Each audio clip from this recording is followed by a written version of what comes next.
सौतेली माँ। एक नगर में कोई मनुष्य रहता था। कुछ समय के बाद उसकी पत्नी मर गई।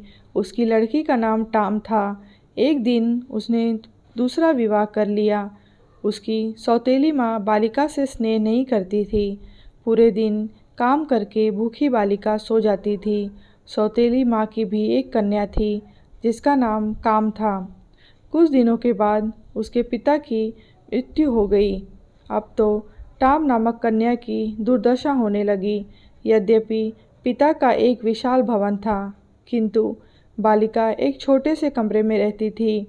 अन्य कक्षों में वह प्रवेश भी नहीं कर सकती थी। घर का सारा काम भी वही करती थी। सारा काम करने से वह कमज़ोर हो गई थी, परंतु किसी को कुछ भी नहीं कहती थी। एक दिन सौतेली माँ ने उस लड़की लेने वन को भेजा। उसने विचार किया, अच्छा होता यदि इसे कोई भेड़िया खा जाता, लेकिन मारने वाले से बचाने वाला बलवान होता है। सौतेली माँ के दुख का एक कारण यह भी था कि टाम नामक कन्या सुंदर होती जा रही थी। एक दिन सौतेली माँ ने दोनों कन्याओं को कहा, गांव के तालाब में मछलियाँ पकड़ लाओ। जो अधिक मछलियाँ नहीं लाएगी उसे रात्रि में भोजन नहीं मिलेगा। टाम नामक बालिका ने विचार किया, यह नियम केवल मेरे लिए लागू होगा। उसने प्रातःकाल से शाम तक अपनी टोकरी मछलियों से भर ली।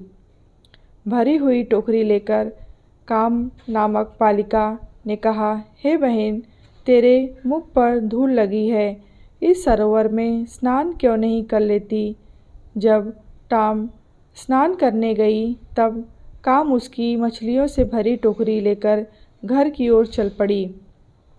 टाम विलाप करने लगी। कुछ समय बाद सरोवर से एक जलपरी निकली। उसने विलाप का कारण पूछा। बालिका ने सारा वृत्तांत कह सुनाया। जलपरी ने कहा, हे पुत्री, शोक मत कर, तेरी टोकरी में मैंने सुनहरी मछली डाल दी है। तू उसे अपने घर के पास वाले कुएं में डाल दे, वह तुम्हारी मन की इच्छा पूर्ण करेगी। उसने वैसा ही किया। वह मछली प्रतिदिन उसके साथ बातें करती थी। सौतेली माँ को शंका हुई। उसने टाम नामक बालिका को एक दिन बाहर भेज दिया। सौतेली माँ ने उस मछली को कुएं से निकाला और उसे खा गई। शाम को टाम कुएं के पास आई और मछली को पुकारा, परंतु कोई उत्तर न मिला। वह करुण विलाप करने लगी। तब जलपरी ने कहा, शोक मत कर, मछली की हड्डियों को अपने कमरे में गाड़ दे। टाम नामक कन्या ने वैसा ही किया। उस समय उसे एक सुंदर साड़ी मिली। दूसरे दिन उत्सव था। सौतेली माँ ने चावल और चने मिलाकर टाम नामक कन्या को कहा, तू इन चावलों में से चनों को अलग कर। ऐसा कहकर सौतेली माँ अपनी लड़की के साथ मेला देखने चली गई। आंसू बहाती हुई कन्या ने विचार किया, मैं साड़ी पहनकर मेले में कैसे जाऊंगी। उसी समय हजारों चिड़ियाएँ वहाँ आ गईं। क्षण भर में ही चावलों में से चनों को अलग कर दिया। वह शीघ्र ही साड़ी और जूते पहन राजकुमारी की तरह मेले में पहुंची। उसे आई देखकर काम नामक बालिका ने माँ के कान में कहा, यह बालिका जो राजकुमारी जैसी लग रही है, क्या यही टाम है। सौतेली माँ को देखकर टाम नामक बालिका भय के कारण भागने लगी। उसका एक जूता वहीं गिर पड़ा। एक राजपुत्र उस जूते को देखकर मोहित हो गया तथा उसने सैनिकों को आदेश दिया, कुमारी को राजभवन में लाओ। सैनिक ढूंढकर उसे वहां ले आए। सुंदरी बालिका को देखकर राजपुत्र ने उसे महारानी बना दिया। यह देखकर सौतेली माँ बहुत दुखी हुई। एक दिन पिता के श्राद्ध में टाम अपने पिता के घर आई। ऊपर से प्रसन्न सौतेली माँ ने कहा, पेड़ से नारियल के फल तोड़कर याचकों को बांटो। जब वह वृक्ष पर चढ़ी तो सौतेली माँ ने वृक्ष को काट दिया। वह स्वयं रोती हुई राजा को कहने लगी, हाय, मेरी पुत्री नारियल के वृक्ष से गिर गई और मर गई।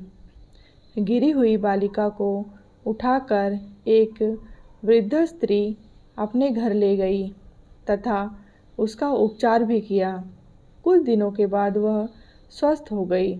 इधर सौतेली माँ अपनी पुत्री को राजमहल ले गई तथा राजा को कहने लगी, मेरी पुत्री को महारानी बना लो। राजा ने उसकी प्रार्थना स्वीकार कर ली। एक दिन राजा शिकार खेलने वन में गया। देखते देखते सर्वत्र अंधकार छा गया। उसी वन में कहीं दूर उसने एक जलते हुए दीपक को देखा। बहुत समय बाद वह वहाँ पहुँचा।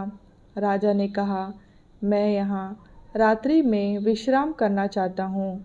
वृद्ध स्त्री ने राजा का स्वागत किया। वहाँ टॉम को देखकर राजा को आश्चर्य हुआ। वह आनंदित भी हुआ। महारानी के मुँह से सौतेली माँ के द्वारा किया गया सारा वृत्तांत सुनकर राजा कुपित हुआ और सैनिकों को आदेश दिया कि महारानी की सौतेली माँ और उसकी पुत्री को कारागार में डाल दो। कारागार में पड़ी सौतेली माँ ने विचार किया, भगवान के घर देर है अंधेर नहीं। यह कहानी आपको कैसी लगी है आपको ज़रूर कमेंट बॉक्स में बताइए। कहानी आपको अच्छी लगी हो तो लाइक करें और शेयर करें।